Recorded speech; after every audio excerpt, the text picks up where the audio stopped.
ɲɔgɔn ma kɔni kɔnɔna la ko u bɛna baara dɔw kɔni kɛ ɲɔgɔn fɛ. G5 Sahel, Niger ani Burkina olu ka laɲini k'a fɔ ko Mali ka segin ka na G5 Sahel la tuguni. Maa minnu kɛra bagi kɔni premier national ye olu ni ministre min sigilen bɛ kalanko kunna olu kɔni ye ɲɔgɔn ye kunun. An balimaw aw bisimila yi an ka don kibaru kɛnɛ kan. An bɛna da don ni kibaruya ninnu kɔni na k'o ɲɛfɔ aw ye. Ayiwa kunnafoni minnu b'an bolo ka da kulo kan fɔlɔ o de ye k'a fɔ Iran ni Mali kɔni ka bolodi ɲɔgɔn ma kɔni hukumu na ko u bɛna baara caman kɔni kɛ ɲɔgɔn fɛ. Ayiwa kibaruya minnu sera ma koɲa la ula yɛrɛ la k'a fɔ ko Iran kɔni ka ministre dɔ yɛrɛ nana bɔlen ye an fɛ yan nɔ ko a bɛ tile 2 kɔni bɔ ɲɔgɔn kɔ kɔni bɔ. Ayiwa o ministre ale kɔni ka bɔɲɛ sababuya la ani an ka ministre min sigilen bɛ Mali ale ni jamana tɔw kɔni ka ko ɲa kunna ni an b'a fɔ ministre des affaires étrangères ni ale yɛrɛ Abdoulaye Diop ni ma kofɔlen ninnu kɔni ye ɲɔgɔn ye wa u ye kuma ɲɔgɔnya caman kɔni kɛ. Wa min yɛrɛ ye Abdoulaye Diop ye a y'a yira k'a fɔ ko Iran ale ni Mali ko kabini lawale balimaya ale ni teriya kɔni b'u ni ɲɔgɔn cɛ. Ko n'a fɔra hali bi o balimaya n'o teriya kɔni bɛ ka sinsin ko olu kɔni nisɔndiya ko ye sabula o bɛ ka yira k'a fɔ Mali ni a jɔɲɔgɔn kɔrɔ kɔni bɛ jɛ kɔni na.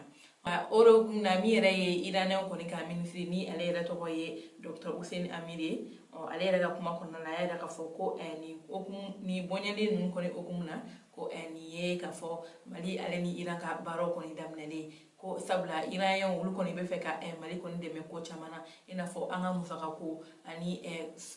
jago sira ani kɛrɛnkɛrɛnyala min yɛrɛ ye lakanabaliya min bɛ Mali la ko ka dɛmɛ kɛ walasa o lakanabaliya bɛ se ka ta ka bɔ an ka jamana kɔnɔ cogoya min na. Ayiwa ministre in kɔni ka kuma la a y'a yira k'a fɔ ko ale kɔni bɛ min ye Iranien bɛɛ lajɛlen kɔni ka ciden ka na Mali la ka yira k'a fɔ ko u bɛ Mali kɔ bi u bɛ Mali kɔ sini ko n'i y'a ta k'a lajɛ ko Mali yɛrɛ kɔni bɛ ka a jɔyɔrɔ fi walasa a bɛ se ka majugu ninnu gɛn cogo min ka ta ka bɔ u ka jamana kɔnɔ ko o de hukumu na olu kɔni bɛna dɛmɛ don Mali ye walasa Mali bɛ se ka ni maa ninnu gɛn cogoya min na. Wa min yɛrɛ ye an ka ministre n'o ye Abdoulaye Diop ye ko ni nisɔndiya in kɔni tɛna se ka ban fɔ la ko sabula ko n'an y'a ta k'a lajɛ ministre in kɔni tun kan ka na bɔlen ye Afrique jamana caman kɔni kan nka ko a fɔlɔla Mali la ko o y'a yira k'a fɔ ko Mali kɔni b'u bolo da la wa ko ni Ala sɔnna ma u bɛna bɛnkan caman kɛ walasa u bɛ se ka baara kɛ ɲɔgɔn fɛ. Ayiwa o tɛmɛnen ka bɔ yen kibaruya wɛrɛ min b'an bolo ka da kulo kan o de ka fɔ G5 Sahel la a yirala k'a fɔ Burkina ale ni Niger kɔni bɛ ka wele bila Mali ma k'aw a ka segin ka na. Ayiwa kibaruya minnu sera ma koɲa la olu y'a yirala k'a fɔ ko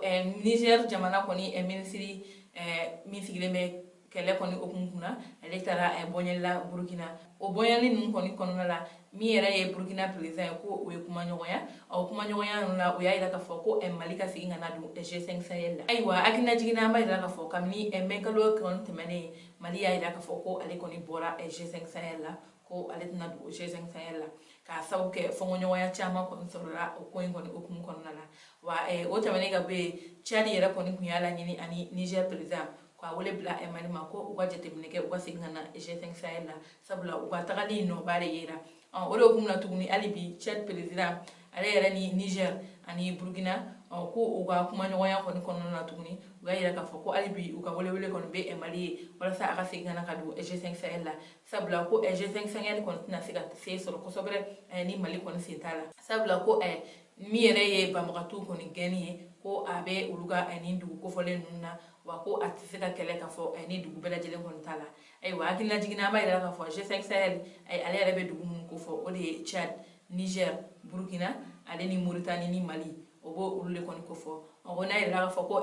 jamana kelen kɔni tɛ o la ko o kɔni tɛ fɛn dafalen ye. O de hukumu na olu kɔni bɛ welewele bila min ye camancɛ fanga maaw ye u ka jateminɛ kɛ walasa Mali bɛ se ka don G5 Sahel la cogoya min na.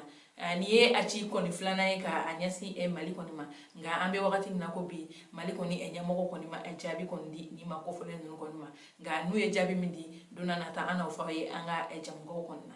Ayiwa baki kɔni résultat kɔni hukumu kɔnɔna la maa minnu kɛra premier national ye ko olu ni ministre min sigilen bɛ kalan kɔni hukumu kunna olu ye kuma ɲɔgɔnya kɛ kunun. Ayiwa kibaruya minnu sera ma olu y'a yira k'a fɔ ko kunun min tun ye uti kalo tile 23 ye ko ministre min sigilen bɛ kalan kɔni hukumu kɔnɔna la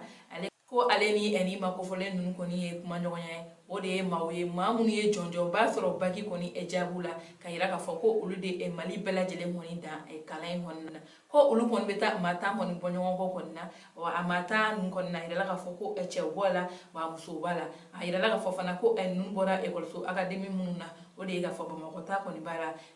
Kalabankɔrɔ n'o ale yɛrɛ bɛ Kati fɛ o kɔni b'a la ani Tombouctou yɛrɛ fɔ ko ni maa tan kofɔlen ninnu de kɔni Mali kalanden bɛɛ lajɛlen kɔni da bagi kɔni na. Ayiwa o ka ɲɔgɔnye kɔnɔna la min yɛrɛ ye minisiri min sigilen bɛ kalan kɔni kunna ni ale yɛrɛ tɔgɔ ye